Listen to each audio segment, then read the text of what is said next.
Tony White's defense, it seemed like really kind of evolved over time, going from, I guess we started like Syracuse, where it was more like a strict 3-3, and then to Nebraska, it was a lot more 4 down, and now it's kind of, who knows, like, what do you expect as far as what, obviously a very multiple front? Well, Tony's like a mad scientist, so it's like depending on the personnel we have and the type of guys we have, allows him to do different things. He was at Syracuse. It's a different type of player than it was in Nebraska. Now going from Nebraska to here, it's a different type of caliber of athlete. So it's just a little different, but he puts it all together, and I add my 2 cents a little bit here and there. I try not to do too much, but I think the way his mind works, he just have 11 athletes out there flying around.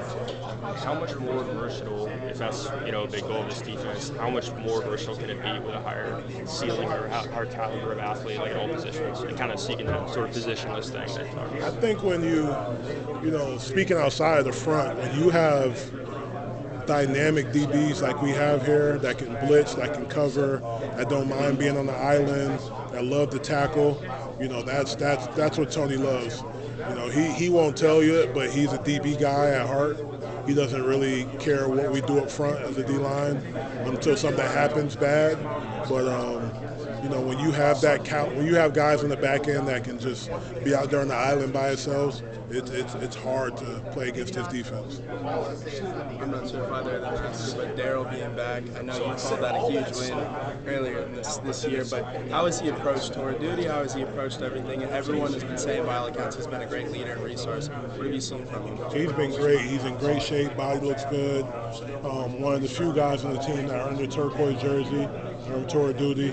Pushing him to be more vocal. He has all the tools, to be a dominant player.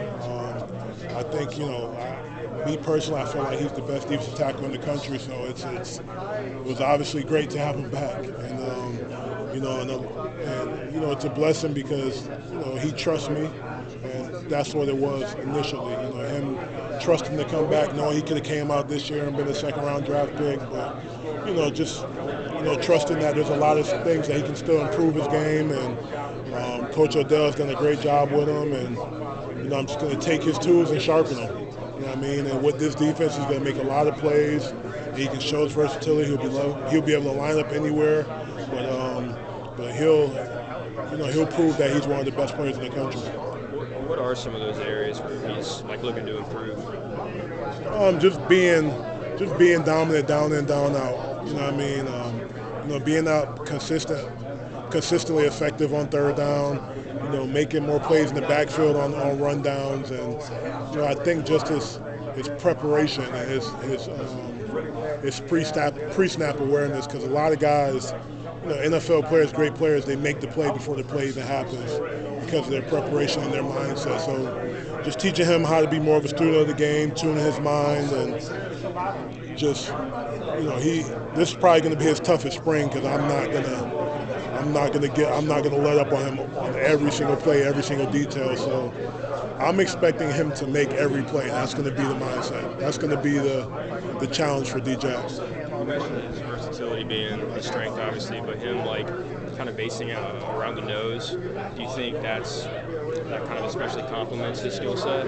Yeah, and I think for as big as he is, people don't give him credit for how good of an athlete he is, and that's what this defense will show. You know what I mean? When we're doing our movements, when we're working our stunts, all those type of things, you'll see the versatility, and that's going to help his draft profile, because he'll be able to line up anywhere, and he'll be able to show that in this defense.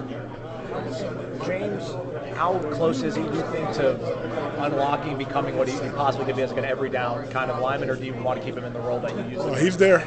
He's there. He's put on 20 pounds. He looks great. He's 265, and when we're at our previous school, I had to fight with him every day to be 250. So now he wakes up 265. His mind is right. He loves Coach Norvell. He's enjoying the team. It's just a positive environment, and that's what he needed. And obviously, me and him have a special bond. He's had his challenges in his personal life, so it was a certain surrounding that he needed to be successful, and it's the perfect place for him. But James is an every down player, and if he goes out and have the year I expect him to have, then he won't be here longer than a year. I guess kind of dumb question, how does 260 play? What does 265 look like for him? Like, what is it going to allow him to do? I guess this time. It's going to allow him to be a base down player. You know, when you're doing movements and things like that, you can use your athleticism, but just taking on double teams, you know, being straining through blocks, all those type of things, and now he has the confidence to do it. So when he steps on the scale and sees 265, you know, now he thinks he's this big, strong man. So that's half the battle. So it's going to be great. And like I said, James is one of those guys, man. If he goes out and have the year I think he can have, then you know he'll be playing on Sundays with D-Jack next year. How's McCray look?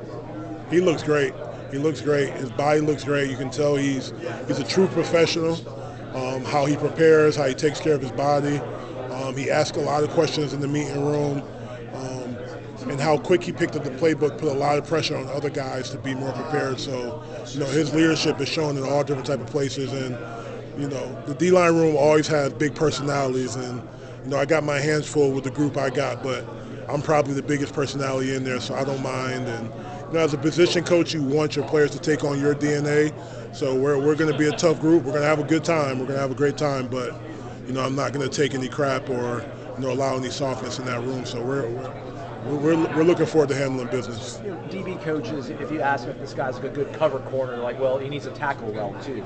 For your guys up front, do they fall in the category of like edge setter, pass rusher, or do you have to be able to do both? Well, for one, if our DBs have a lot of tackles, then they're going to hear about it from me. The D-line will hear about it from me. But like I said, for us, it's just about, and this defense for us is creating negative plays and getting, you know, hitting the quarterback and getting off the field on third down. And you know, a lot of the things that we do up front with our movements and our stunts, you know, it's for us to create plays in the backfield.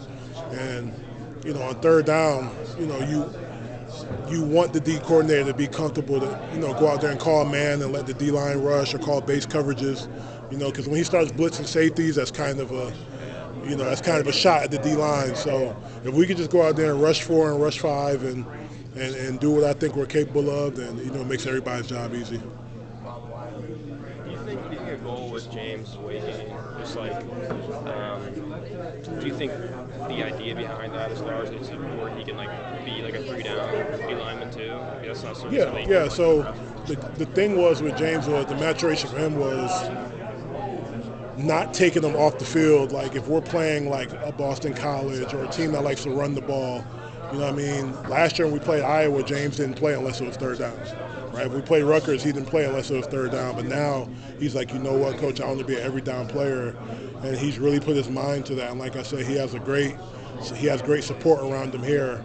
And it's allowed him to be the guy that he wants to be. And, you know, with guys like that, our relationship is very special. With guys like that, he just needed people to push him and, you know, to love on him and show him the right way. And, you know, that's pretty much, he's pretty much my son. So, you know, he knows what he has to do. With the jack position, do you think, so with the team, the way it's constructed, or if you want to drop 8 or something like that, and you want a more like coverage type jack or something, are there certain names that you have in the back room that would kind of fill that role more than others? The good thing about our group is, you know, there's a few guys that have done it before, like, you know, Tay Diggs can do it, James can do it, Amari can do it, but you got guys like Elijah Herring who can rush the passer, he can drop into coverage. You know, Steph Thompson can do it, Juice can do it. So it's a lot of different guys. And, you know, once we start to get into the real football and start preparing for opponents, like, guys are going to understand that they want to be a part of that rush group. They want to be that jack position. So, you know, I think once guys really get a good feel for it, the competitiveness of the group will, you know, push our defense to where it's supposed to be. So. How's KJ and Daniel Lyons kind of look to you during the offseason? Those are two guys that I've probably challenged the most to show that they're dominant players. They have the ability to do it. Probably our most explosive guys inside, D-tackle wise. KJ has, you know, he has NFL ability. You know, with KJ right now, you just have to have the confidence to do it. You know, Dan has been up and down. You know, played great his freshman year, had some ups and downs. Trying to figure out his body weight, what type of player he is, but, you know, this has been his best offseason. You know, he's 300 pounds right now, but he looks like he's 250. He runs well, he's athletic, so I'll challenge those guys to take it to the next level.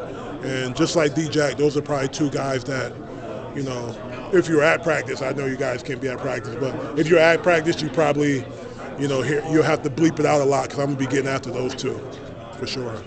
What do you see Diggs' role for you guys? You know, like I mentioned before, it's just positionless basketball. Like you can just put guys anywhere and they make it happen. And if I tell Tony like, hey, Diggs is in that D tackle right now, he's going to call a call so Diggs doesn't have to stand there and take on 3 blocks. You know what I mean? So, you know, you just always trying to get the best guys out there for the best situations. And you know, like Jamari Butler, a guy that I coached that's at LSU now. You know, he was in there sometimes at 3 technique at 250. You know, but he was a tough guy and he was rugged. So when you have guys like Diggs that are like that are tough and rugged, you know, you never worried about him or who's out there. So, but he's done a great job. Are there any freshmen that have been standing out to you? I would not give any kudos to any freshman. After they practice?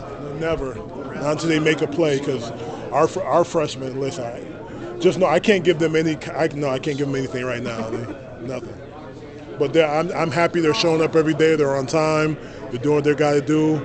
They're a good-looking group. They work really hard, but that's about it. That's all I'll give you. They're doing the bare minimum. We just need them to be on time, show up to class, and do what they're supposed to do. But you know, freshmen, we treat them like NFL rookies. They don't get a compliment till they make a play. What about a JUCO guy like Talon Cole?